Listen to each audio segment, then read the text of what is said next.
This report contains graphic images. Viewer discretion is highly advised. Starting in the year 2000, there has been a surge in the color revolution movement around the world. Its members consist of the oppressed and vulnerable peoples of a society. It is a mass of students, mothers, soldiers, and politicians. Those in a society who often want more freedom and equality than they currently have and feel that their political and social options have run out. Their complaints are real, based on a history of corruption and despotism. But beneath the shadow of legitimate social movements lurks an agency who over the years has perfected the art of regime change through non-military assets. They are opportunists who create or take advantage of real issues a society might face and manipulate them to cause political change based on Washington's foreign policy needs. Although it is shrouded in many layers of secrecy, the agency itself is no secret. That agency is the CIA. Join me, Avi Oren, as we explore the connection between the CIA, non-government organizations, and the color revolution sweeping the world in this special report.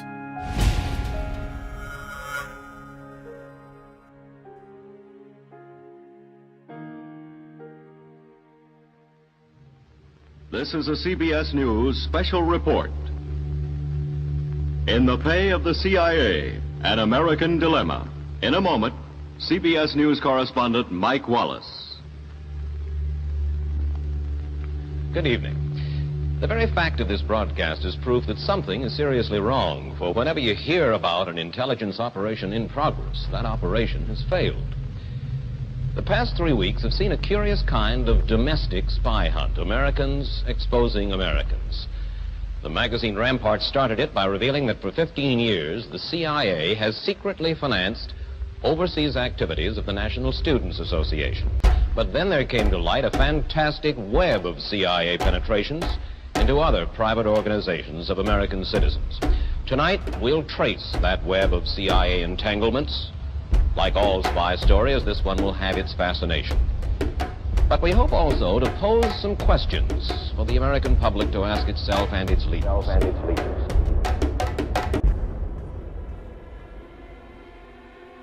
It's illegal for other countries to interfere in our election. I don't know whether it's illegal for us to interfere, but at least it's good policy not to pick a candidate. And yet, I come across some evidence to show that U.S. taxpayers' dollars may well have, supported one candidate over another. You talk about more funding for the NGOs, and this is for monitoring elections, and I understand that, but there's other fundings that I'm concerned about. For instance, we know that USAID sends millions of dollars to a group called the Poland American-Ukraine Cooperative Initiative, which is administered by Freedom House. And Freedom House then distributes many, many dollars to many Ukrainian NGOs. And if you study their web pages, you find out that they're not nonpartisan at all. They're very partisan. For over 50 years, the CIA has been using non-government organizations, also known as NGOs, to overthrow governments and tyrannical regimes the U.S. deems uncooperative and unnecessary to its foreign policy. We can trace the beginnings of this relationship back to 1947 and then President Truman. The Security Act of 1947 orders the CIA to carry out other functions besides intelligence gathering deemed appropriate by the President and his National Security Council. Whether it is propaganda, funding opposition groups, or causing social unrest, the CIA was officially authorized to use NGOs as an effective conduit of foreign policy under the cover of foreign aid. Because the government does not want to be directly tied to specific NGOs, it relies on a conglomerate of 400 businesses, social leaders, national security, and foreign policy experts to disperse the funding.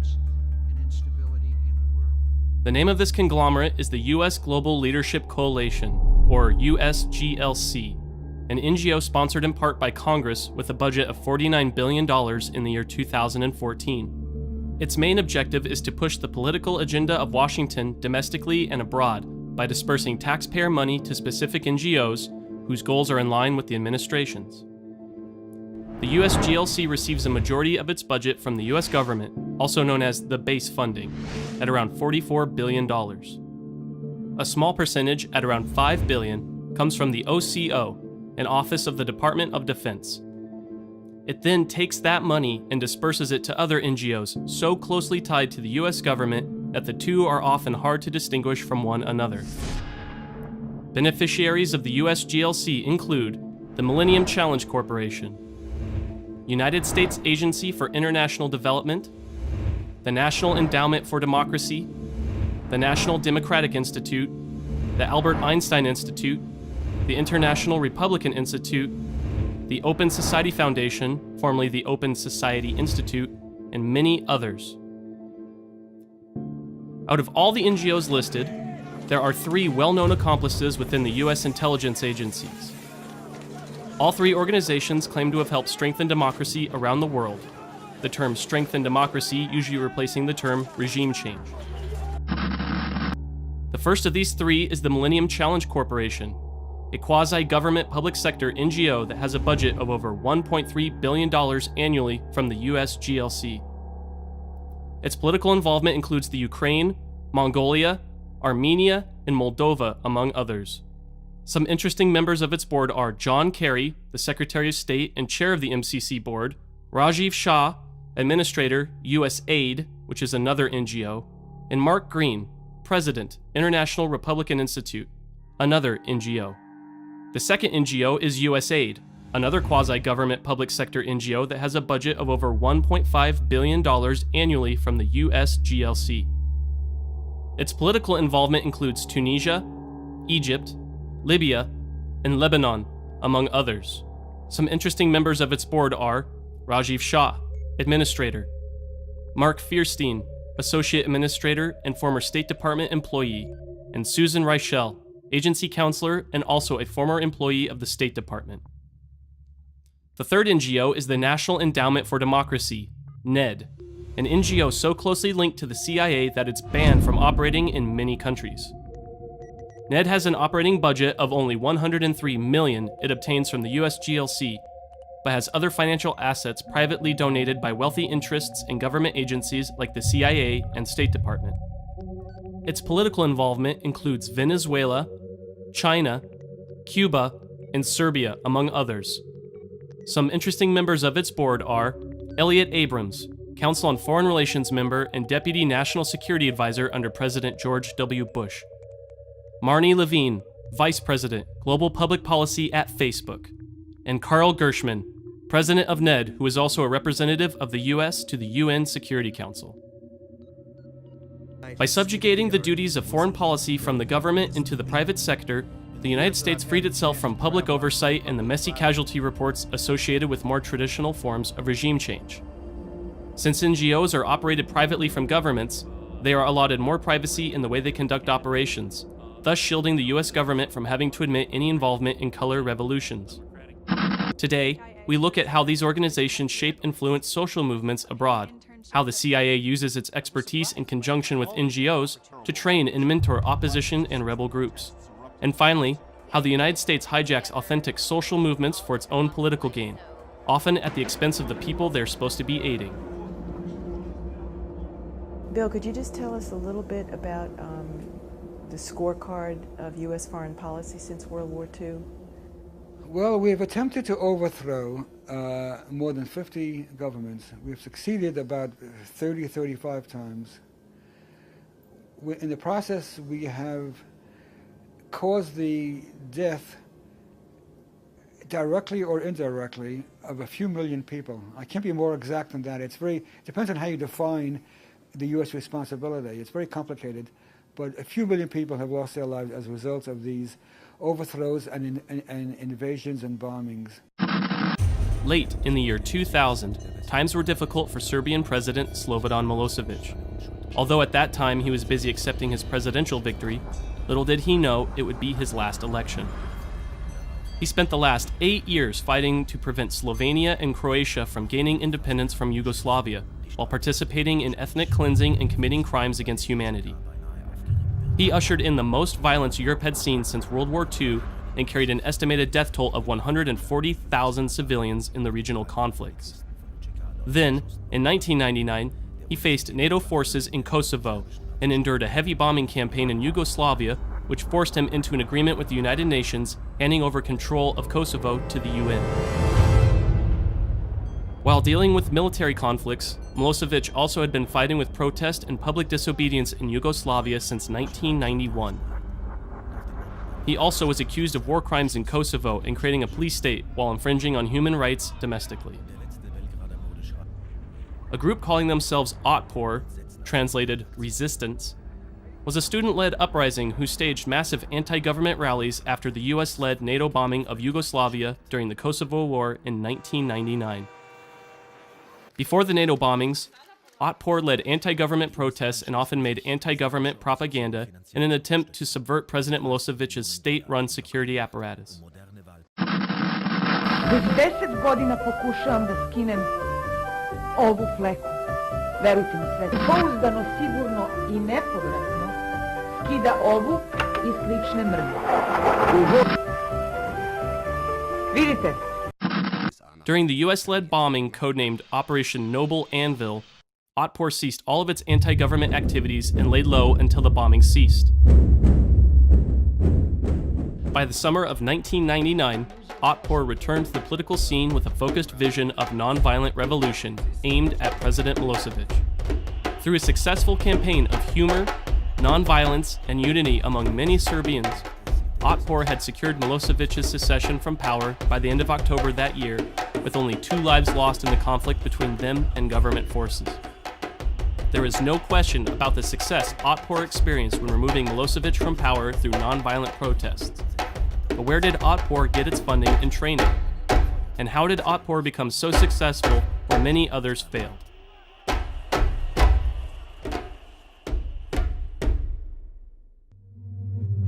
A New York Times article by Roger Cohen from November 2000 reveals startling information regarding Otpor's funding and training by the United States government directly from those involved. Paul B. McCarthy, an official with the Washington-based National Endowment for Democracy, is quoted in the article as saying, "From August 1999, the dollar started to flow to Otpor pretty significantly.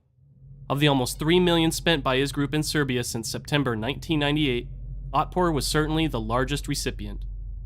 He also quotes Slobodan Homan, a leader of Otpor and head of its international contacts, as saying, "We had a lot of financial help from Western non-governmental organizations, and also some Western governmental organizations."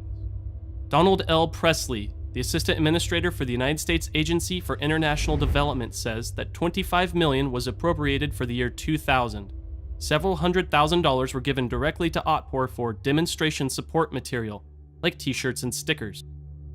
Cohen goes on to quote an official at the International Republican Institute, Daniel Calengarret. An official named Daniel Calengarret says he met Otpor leaders 7 to 10 times in Hungary and Montenegro, beginning in October 1999.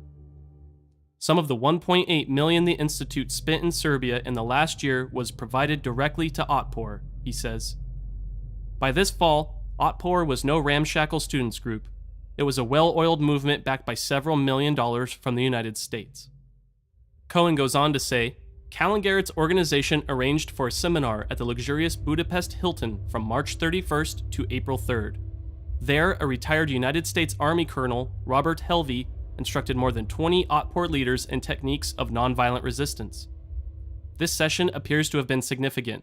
It also suggests a link between the American-influenced opposition base in Budapest. Colonel Robert Helvey is a 30-year military veteran who worked closely with U.S. intelligence in Burma in the late 1980s. He served as a military attaché to Burma from 1983 through 1985 and is believed to have helped support the 1988 failed insurrection against the Burmese government. Colonel Helvey was sent by the Army to study at the Harvard Center for International Affairs from 1987 through 1988, where he met Gene Sharp, the author of the book From Dictatorship to Democracy, A Conceptual Framework for Liberation, which Otpor based its main ideology on. Sharp's work on nonviolent civil disobedience greatly influenced Helvey to use his military training in conjunction with nonviolent resistance to pressure regime change without the use of traditional American military assets. Colonel Helvey gave an interview to Peace magazine titled Training Pro-Democracy Movements, a conversation with Colonel Robert Helvey, he admits his relationship with Gene Sharp. In 1987 through 88, that's where I met Gene Sharp. I attended a meeting of his Program for Nonviolent Sanctions group, and afterwards went up to ask him some questions. We met for coffee and for lunch, and our conversations kept expanding because there's so much overlap. If you think strategically about nonviolent conflict, you use some tools also used by the military. You think about the environment in which the conflict is waged, about the rules of engagement. In reference to his involvement in training nonviolent social revolution, he later admits in the article, "Yes, I had met Ting Mao Wen, a student leader from the 1964 period who had immigrated to the United States. He had established the Committee for the Restoration of Democracy in Burma with a colleague, Yi Kiao Thu. In December 1987, I invited them up to Boston, and they spent several days with Gene, who gave them another way of thinking about how to achieve democracy in Burma.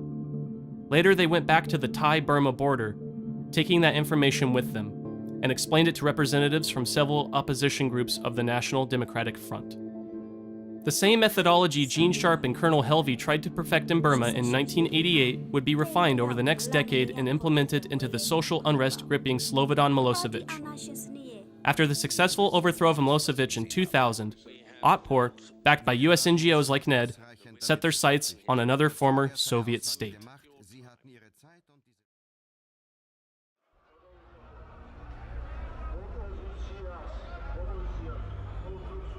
By 2003, Georgia's ruling party, the Citizens Union of Georgia, CUG, was in a state of collapse. President Edward Shevardnadze was dealing with a 5% approval rating and stood accused of corruption and election fraud.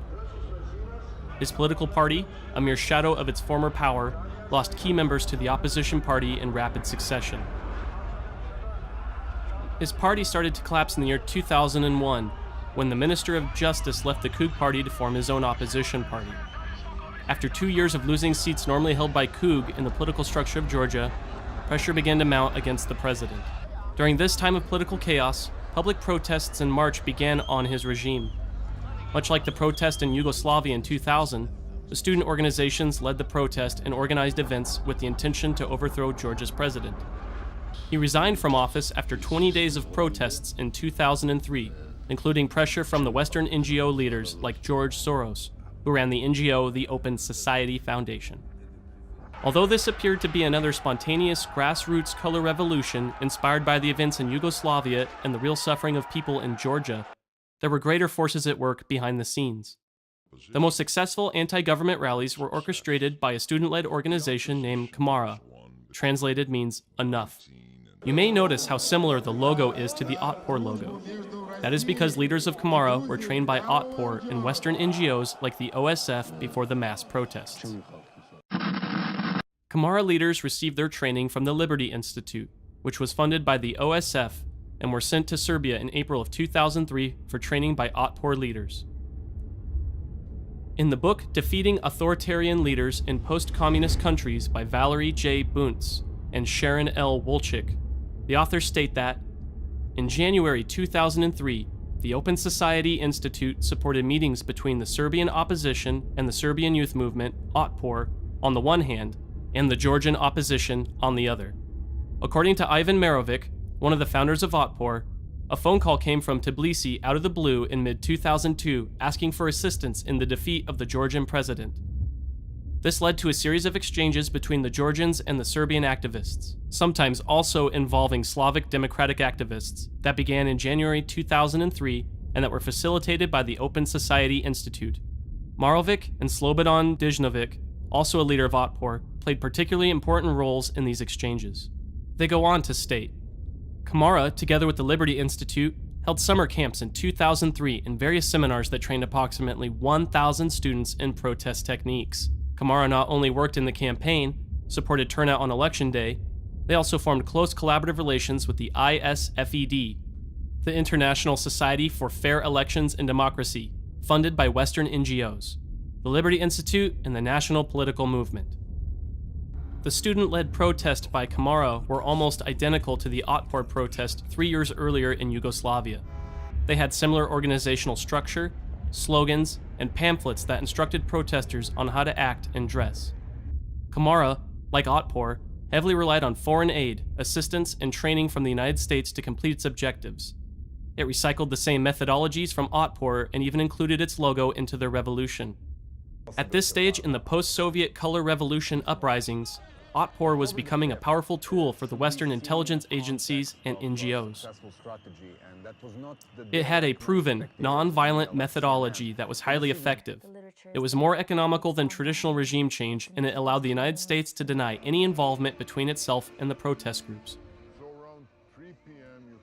With 2 major victories under its belt and financial backing from the West, Otpor began to export its product of nonviolent revolution globally.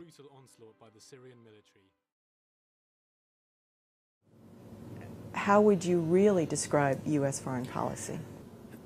To think that the U.S. foreign policy is in any way an attempt to spread democracy is very hard to swallow, because as I show in great detail, and other people have as well, for the past 60 years, the U.S. government has supported one brutal right-wing dictatorship after another all over the world. In Chile, in Zaire, many cases, we have overthrown governments which were democratic and installed a dictator. And then we have kept that dictator in power. When he was threatened by his own people, we have supported him and kept him in power. So we have been acting against democracy for decades and decades. And so to hear any American leader speak of a campaign to install democracy in the world is almost laughable, but except it's very sad also. In 2011, the world saw Egyptian President Hosni Mubarak step down after 20 years of rule. In 1981, he was the vice president of Egypt and survived the assassination of President Sadat by military forces, which allowed him to take control of Egypt shortly after. His rule led to widespread corruption in the government and his personal finances. The Guardian reported that his net worth could be around $70 billion from theft and corruption. He had arrested many journalists and opposition leaders without charge or trial, and was accused of having secret military detention facilities across Egypt. After the fall of Tunisia's government during the Jasmine Revolution, the movement spread east towards Cairo, and in 2011 began to see its first of many protests against Mubarak's regime. The April 6th movement was established in 2008 to support workers' strike in the large industrial town of El Mahala, El Kubra. Around the same time as the April 6th movement was established, many of its leaders were being trained by US NGOs and members from the movement Otpor, who by now had changed their name to Canvas. The New York Times reported this meeting between the US and April 6th movements on April 16, 2011. Some Egyptian youth leaders attended a 2008 technology meeting in New York where they were taught to use social networking and mobile technologies to promote democracy. Among those sponsoring the meetings were Facebook, Google, MTV, Columbia Law School, and the State Department.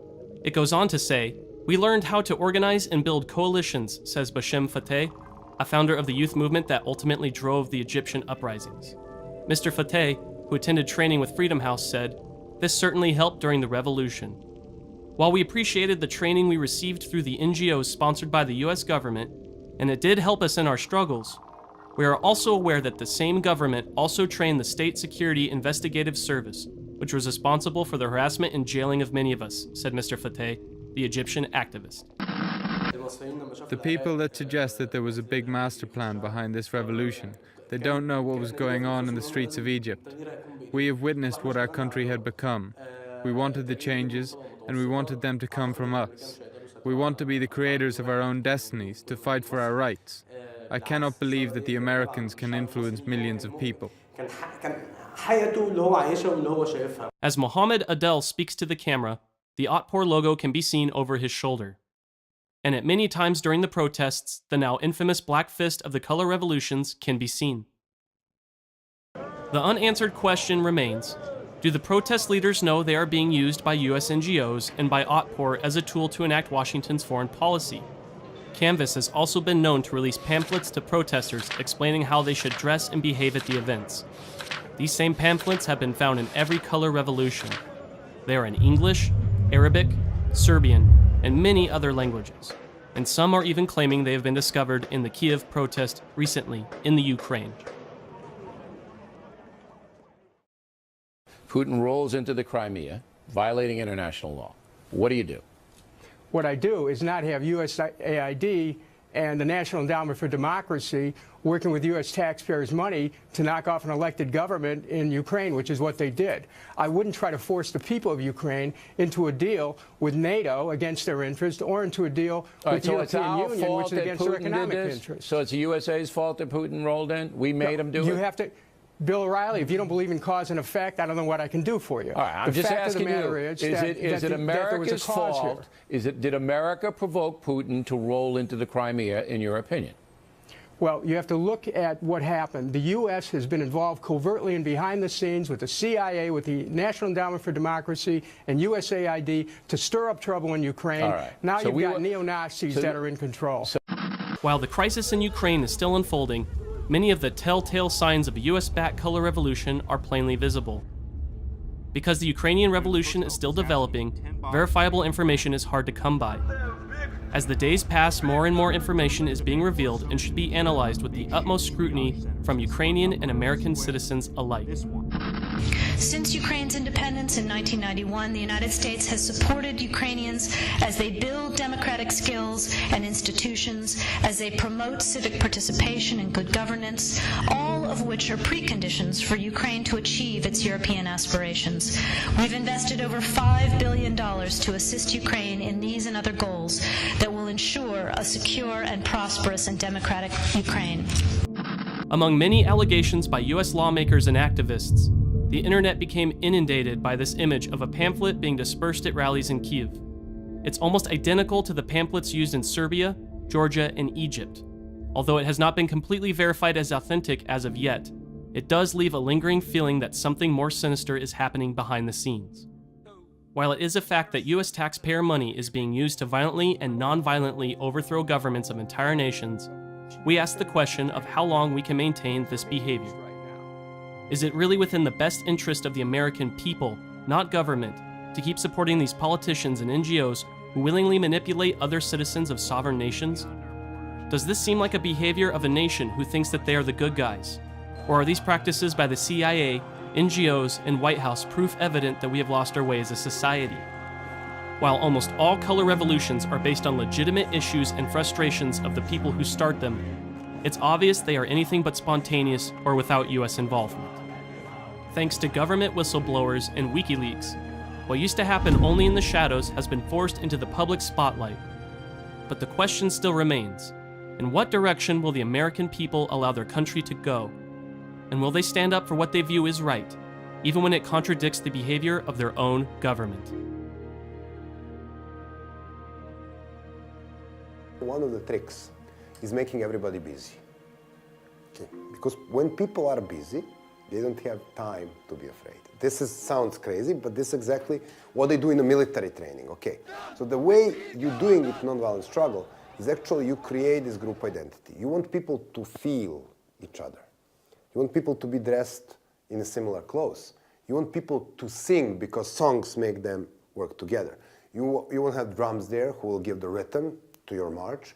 You want whistles, you want music, you want fun. This is a very important part. And now it looks like a big, how do you call it, love parade.